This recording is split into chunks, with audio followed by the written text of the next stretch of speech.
Tiga. Assalamualaikum. Assalamualaikum. Selamat malam untuk Bapak Was. Jadi di sini kami dari kelompok 5 yang ingin mempresentasikan progres dari final project kami. Sebelum itu, izinkan kami memperkenalkan diri kami. Perkenalkan, nama saya Benter Segara Buana dengan MPM akhir 227. Saya Isyanda Pratama dengan NPM 207.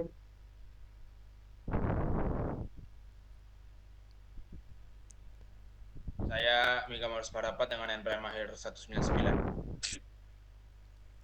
Saya Brian Benedict Bangun dengan nomor MPM akhir 214. Saya Paulian Yaron Zaki dengan MPM akhir 222. Jadi mungkin untuk yang pertama saya tampilkan di sini, kami menampilkan GitHub dari project kami. Di sini untuk filenya itu terdapat beberapa file webnya, ada beranda, ada index.html, laporan HTML, login HTML, pembayaran HTML, dan lain-lain. Dan untuk aktivitas ininya sendiri terdapat 17 commit, dimana ini merupakan teman-teman saya menambahkan file-file progress dari dokumen tadi. Ini mungkin sekilas dari kode HTML-nya.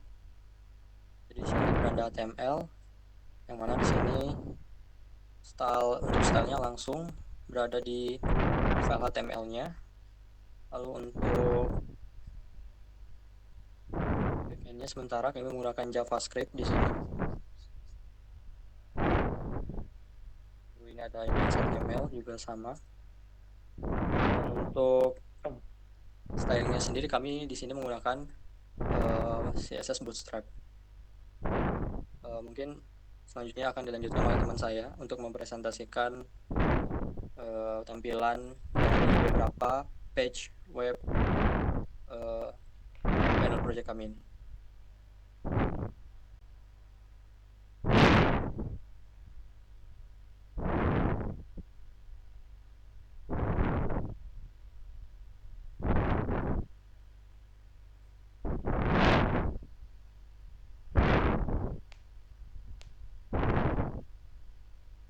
Nah, jadi di sini untuk bagian page sign in-nya, jadi di sini diperlukan informasi seperti email, kata sandi. Lalu sebenarnya di sini harus ada pembeda antara user yang masuk, jadi ada admin dan penghuni kos, tapi belum ditempatkan. Dan kemudian ada opsi untuk sign up. Jadi pada page sign up ini diperlukan informasi seperti nama, email, nomor telepon, kata sandi, dan konfirmasi kata sandi. Nah, di sini seperti inilah opsi untuk user yang akan masuk nantinya. Ada opsi penyewa dan pemilik atau admin.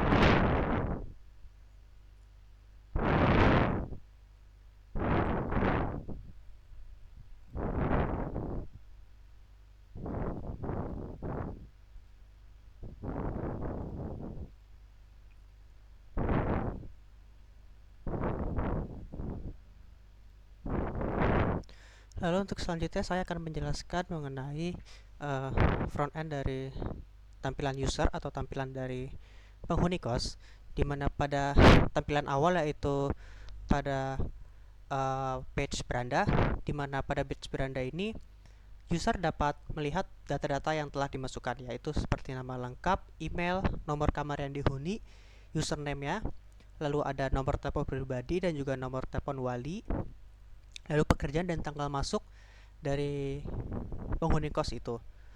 Lalu di sini di bagian kanan atas ini terdapat opsi edit profil, di mana ketika diklik itu ada beberapa opsi atau ada beberapa bagian dari data yang dapat diedit dan juga ada beberapa bagian data yang tidak dapat diedit. Untuk data yang dapat diedit yaitu seperti nomor kamar dan juga tanggal masuk.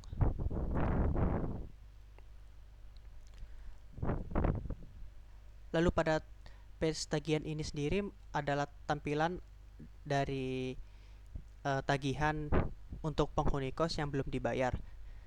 Lalu dapat dilihat sendiri bahwa penghuni kos ini sudah masuk pada bulan Januari dan telah dibayar sebanyak 4 bulan, dan pada bulan Mei ini atau bulan kelima yaitu belum dibayar, sehingga ditampil pada bagian kanannya itu belum lunas. Lalu jika telah dibayar maka akan tampil lunas dan tanggal dibayarnya.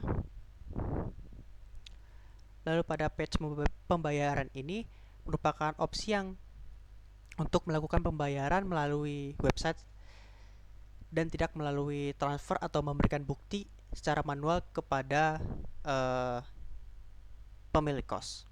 Lalu di sini terdapat beberapa opsi pembayaran seperti transfer bank BCA melalui nomor rekening dan juga virtual account Mandiri.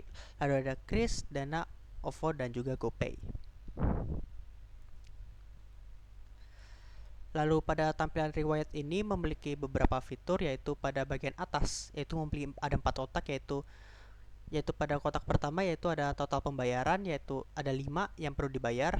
Lalu sebelahnya itu ada tagihan lunas, yaitu ada 4 bulan yang telah dibayar. Lalu tagihan yang belum lunas yaitu 1 yang belum dibayar. Lalu total yang telah dibayar yaitu 4.800.000 karena baru 4 bulan yang telah dibayar. Lalu di bawahnya itu ada opsi filter, di mana pada bagian status yaitu ada opsi lunas dan belum lunas. Ada tahunnya itu 2025 karena baru mulai masuk pada tahun 2025. Lalu ada bulan, ada filter bulan berdasarkan bulan dari Januari sampai bulan 12. Lalu pada bagian bawahnya yaitu ada opsi ekspor, di mana di sini terdapat mengekspor atau mengubah data menjadi bentuk PDF. Lalu di bawahnya itu ada tampilan data tagihan seperti pada page tagihan. Lalu jika kita mencoba filter maka akan terjalan sesuai dengan fungsi, yaitu pada lunas maka akan tampil Januari sampai April, atau bulan Maret yaitu akan tertampil bulan Maret. Ini Januari akan tertampil Januari. Lalu untuk selanjutnya akan dipresentasikan oleh teman saya untuk page pada tampilan admin.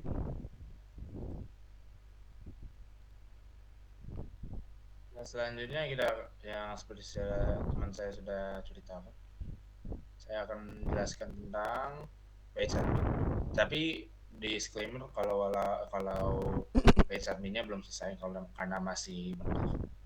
Jadi ada dashboard HTML, bisa dilihat ini ada ininya.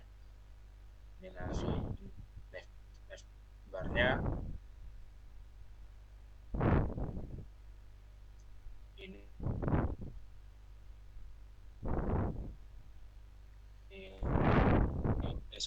dashboardnya bisa dilihat seperti ini. Ini jadi nama kosan pemiliknya. Jadi pemiliknya itu bisa nulis di sini, dicantumkan namanya apa, misalnya namanya kos komputer RK. Oke. Nah terus di sini pemiliknya bisa melihat statistik kosnya ada berapa, bisa disetting juga, di total kamarnya ada berapa, yang sudah terisi ada berapa. Di sini contohnya total kamar ada 28 dan yang sudah terisi ada 7. Nah, admin juga bisa melihat pendapatan mereka total dari bulan-bulan lalu. Bisa bulan lalu Mei 2025 mendapatkan 8.150.000. Ada juga 2 bulan sebelumnya April 2025 mendapatkan 7.100.000. Nah di sampingnya bisa dilihat secara singkat ada aktivitas ini atau riwayat atau history. Jadi ada misalnya Daniel dulu sudah membayar 1.250.000. Nah itu di tanggal berapa, di jam berapa. Paling atas itu berarti yang paling terbaru. Terus selanjutnya ada yang kalau ada notifikasi ada yang belum membayar bisa juga di sini. Dan juga ada ketika ada yang permintaan perbaikan. Misalnya Marvel Jumati meminta perbaikan air conditioner.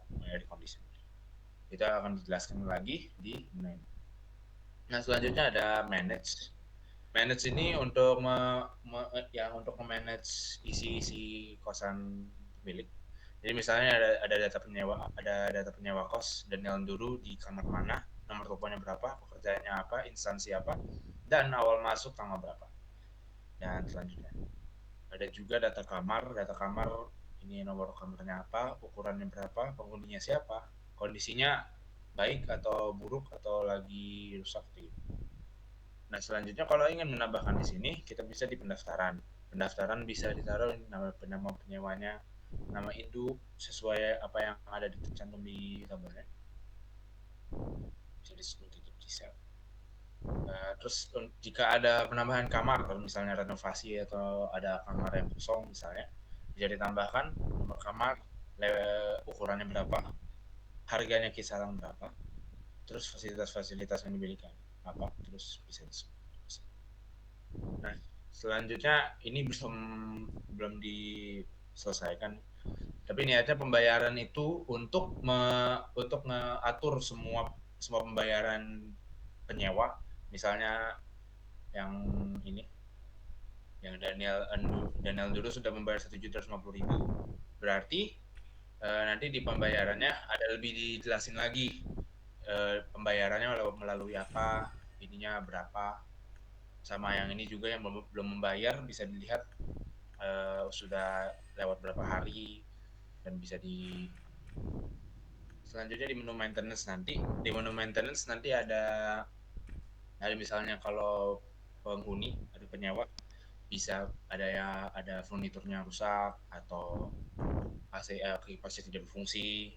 Nah, ini bisa di request penyewanya dan nanti di page maintenance pemilik bisa ngatur-ngatur bisa melihat siapa aja yang request, bisa di accept atau enggak, dan juga bisa memanggil tukang-tukang yang bisa dicari untuk memperbaiki hal tersebut. Ya, sekian dari saya.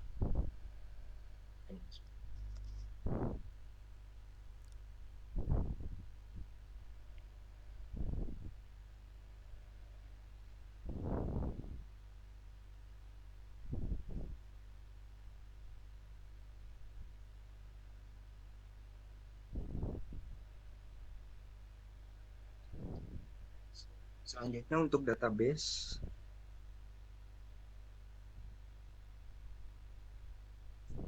seperti ini tabel-tabelnya yang ada. Pertama ada data kamar kos yang isinya adalah ID data kamar kos, ID pemilik, nama kos, alamat kos, nomor kamar, dan lainnya, yaitu yang biasanya di dalam kos. Ini data sewa penyewa, isinya ID pengguna, tanggal mulai, tanggal akhir, harga sewa. Ini ada fasilitas ini adalah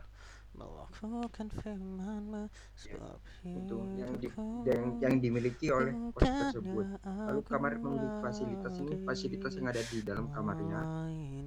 Lalu misal ada keluhan di sini. Ini untuk pembayaran. Ini ada tanggal pembayaran, jumlah pembayaran, periode pembayaran mulai, dan seterusnya. Lalu untuk pengeluaran ini misal mau renovasi, mau nambah fasilitas, dicatat di sini. Lalu untuk pengguna ini data pribadi pengguna yaitu penyewa kos, dan ini relasi dari semua tabel tersebut. Hidup dalam kesetiaan, melakukan firman-Mu sebab hidupku bukannya aku lagi, melainkan Kristus hidup dalamku. Sekian dari saya, itu saja. Jadi mungkin sekian presentasi dari final project untuk kami. Jadi untuk final project kelompok kami sendiri ini baru berproses hanya pada bagian front end-nya saja, dan nanti akan dilanjutkan pada bagian back end-nya jika semua tampilan-tampilan page sudah berhasil dibuat semua. Mungkin sekian presentasi dari kelompok kami. Kami mohon maaf apabila masih banyak kekurangan dalam penyampaian materinya tadi. Kami ucapkan terima kasih. Sekian, wassalamualaikum.